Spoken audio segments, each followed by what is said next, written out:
Hi everyone, thank you for joining me today. This is our 5th video in doing Technique Tuesdays, and I'm so excited because we're going to be focusing on stencils. And I'm going to show you a couple of different ones here. This one I got in a kit a long time ago that was made by someone else, so it doesn't have like store packaging. We're going to be using some embossing paste, just showing you the insides. This is your typical just white embossing paste. And then I have whipped spackle, which we actually won't be using, but I just want to show you different options. The bow bunnies. And I have like spun sugar, I think one is, and silver. That's crystal gel. It has like an iridescent color to it. So we're going to get started by, I cut out a lot of black pages so that the stenciling that we do, I wanted it to be able to show up so we could see it. So that's why I chose the black paper.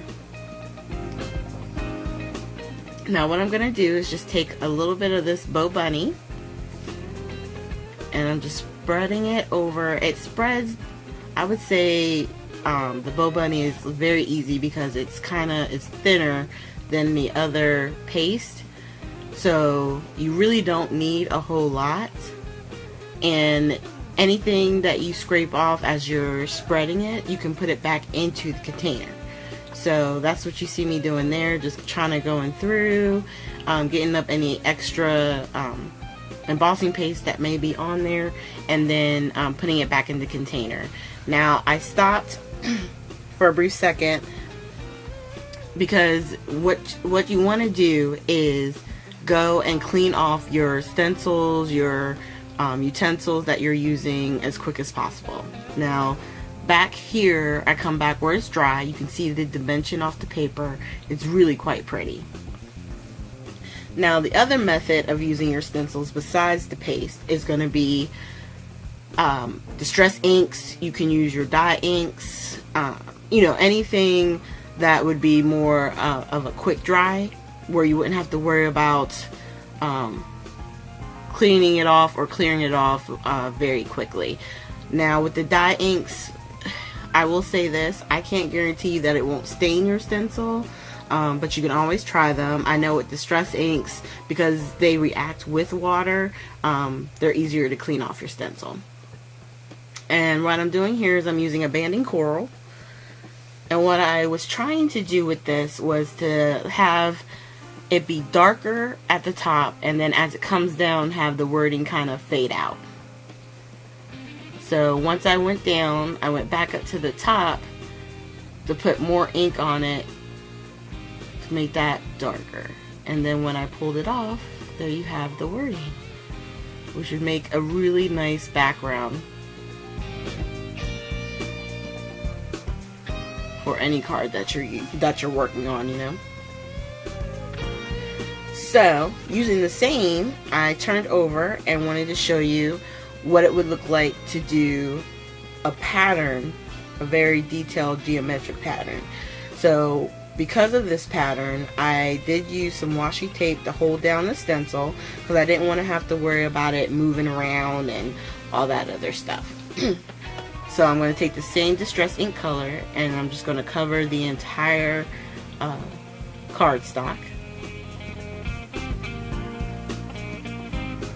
And I think that's why I like using these so much, because when you have something like a stencil in like 3, maybe 4 minutes with some distress inks, you can have a beautiful handmade pattern on your card. And it doesn't take long, and it's stunning, you don't have to do too much work to it, and when you lift it up like we're getting ready to do right now, you'll see this very detailed pattern that is very pretty, and would make as a nice background. You could, all you need is a sentiment on top, maybe some flowers or some sequins, and you got a card, very easy. So after I finished this, all I did, and I'm getting ready to show you right now, is I took the stencil with a baby wipe and I'm just cleaning off, going over on the top. See how you got a little bit of color there on the baby wipe, but it's very easy to clean. And the one thing I like about that blue, that stencil right there, is because it has that tint of blue. Even if there was ink on it, who cares, you know? If it dries on it, as long as it doesn't mix into other media, you know, it's all in what you want for your stencils. And you can see on this one how it came off, and it looks white again. Alright, so the next we're going to use the embossing paste again, but I want to get cleaned up, and then I will wind up coming back, okay? So now I'm back again, and I'm just real quick reminding you of the first embossing paste that we did, which was with the Bow Bunny.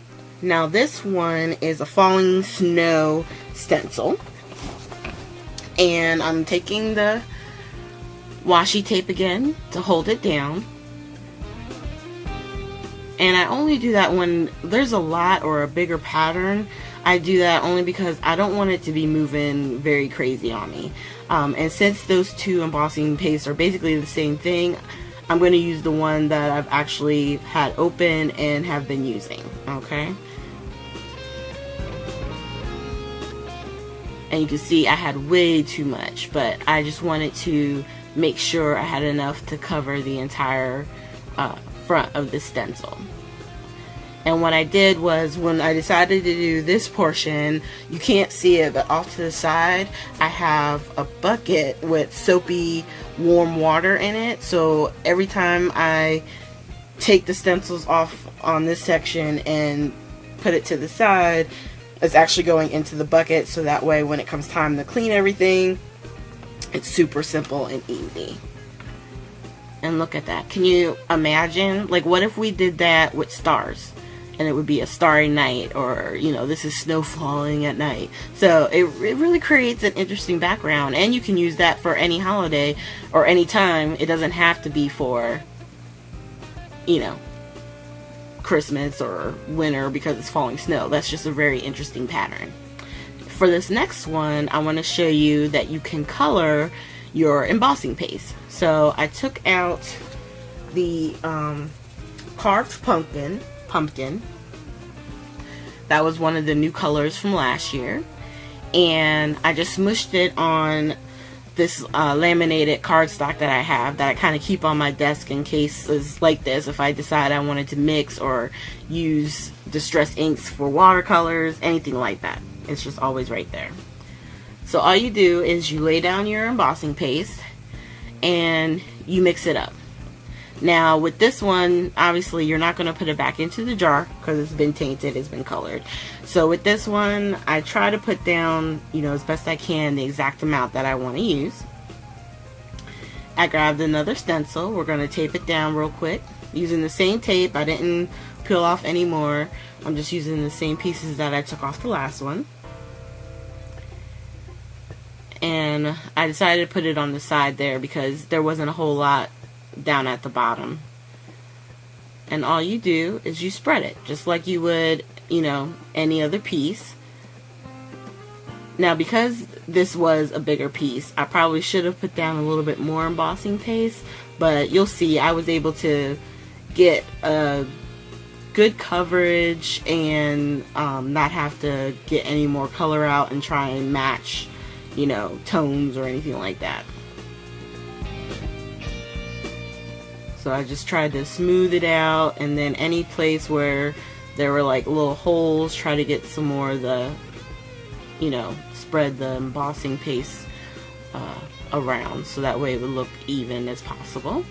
Because you got to figure, even though, you know, we're doing this embossing paste, there's going to be portions of it or a section of it, something that may not have, you won't see because you're putting either a sentiment or something on top. But I really just wanted to show you guys, you know, possibilities here. So here you go. You pull off the stencil and bam, look at that pattern. Very graphic. You know, you don't need a whole lot with it. It could be something that's very exciting and, you know, a card. It'll make a card that anybody would, you know, love to get. So what I'm going to do here is I'm going to lay out some stuff for you. This is the first one I did, the butterflies, the snow falling, and then the latest embossing paste one that we did. I really love this card. Oh my god. It's pink and butterflies. It's like the key to my heart. So I'm just going to slide these down real quick. Keep in mind they're probably still wet because we just did it. And then I'm going to show you two other things. The first is going to be the inked one that we did with the distress ink with the words and then the pattern on the back. And then I didn't do this one on the screen, but I did it on a card. It's like a what are those, like an argyle pattern, and I did it with distress inks with a stencil, so I shared it. And here are two pictures showing how I used two of the stencils that we made today. So once again, I just want to thank you guys for joining me. Make sure you hit the like and subscribe button, and I look forward to seeing you guys in our next video. We'll take a look at something else exciting in our craft world. I just hope that you guys are enjoying these. Thank you again and have a great day.